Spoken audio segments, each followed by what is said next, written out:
ఓం నమః శివాయ.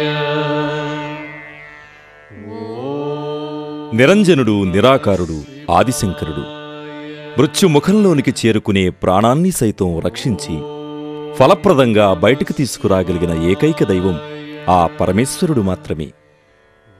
దీనికి నిదర్శనంగా ఓ పురాణగాథ ఉంది. మార్కండ మహర్షి దంపతులకు శివానుగ్రహంతో జన్మించిన కుమారుడైన మార్కండేయుడు అల్పాయుష్మంతుడు కావడంతో ఋషులంతా అతణ్ణి శివమందిరానికి వెళ్లి మహామృత్యుంజయ మంత్రాన్ని జపించమని సలహా ఇచ్చారు.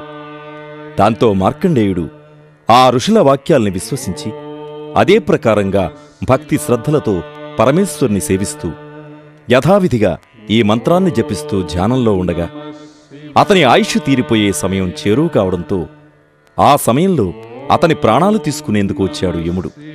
కాని మృత్యుంజయుడైన మహేశ్వరుని సముఖంలో ఉన్న తన భక్తుడి ప్రాణాలు తీసుకోవడం ఎవరికి సాధ్యమవుతుంది? శివుని ఆగ్రహాన్ని కూడా చవిచూసిన యముడు తిరుగుముఖం పట్టాడు. శివసాక్షాత్కారాన్ని పొందిన మార్కండేయుడు దీర్ఘాయుష్మంతుడై మార్కండేయ పురాణాన్ని కూడా వ్రాయడం జరిగింది. హే మృత్యుంజయ మహదేవ, త్రాహిమాం శరణాగతం, జన్మ మృత్యు జరారోగై పీడితం కర్మబంధనై. మహామృత్యుంజయ మంత్రం మహామంత్రం. హరహర మహదేవ, హే మృత్యుంజయ, సంసార బంధాలలో చిక్కుకుని అలసిపోయాను. రోగ మృత్యుభయాలు నన్ను వెంటాడుతున్నాయి. నిన్నే నమ్ముకున్నాను, నన్ను రక్షించు మహదేవా అని వేడుకుంటాడు సగటు మానవుడు. ఈ మహామృత్యుంజయ మంత్రాన్ని ప్రతిరోజు యథావిధిగా పారాయణం చేయటం వల్ల ఆ వ్యక్తి పాపకర్మల నుంచి విముక్తిని పొందటమే కాక సుఖశాంతులు సమృద్ధిగా పొందుతాడు. ఈ లోకంలోని నానా విధాలైన కష్టాల నుంచి, మృత్యుభయం నుంచి నివారణ పొంది మనశ్శాంతిని, సిరి సంపదలను పొందుతాడు.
सुगन्धिं पुष्टिवर्धनम् उर्वारुकमिव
सुगन्धिं पुष्टिवर्धनम् उर्वारुकमिव बन्धना मृत्योर्मुक्षीयमामृतात्।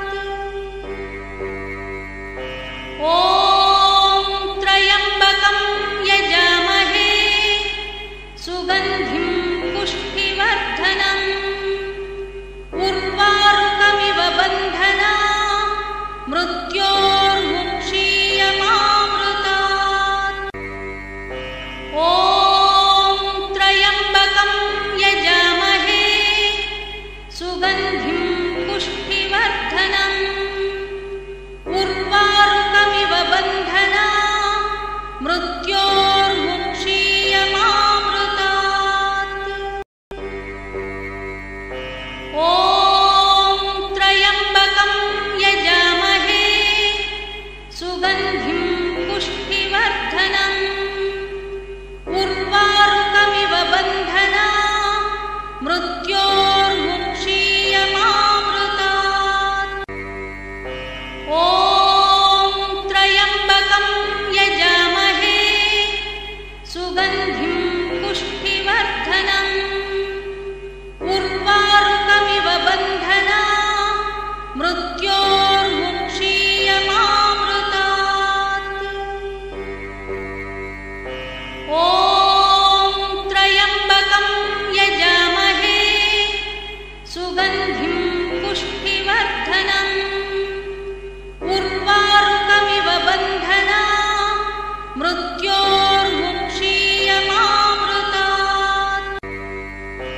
ॐ त्र्यम्बकं यजामहे सुगन्धिं पुष्टिवर्धनम् उर्वारुकमिव बन्धना मृत्योर्मुक्षीयमामृतात्।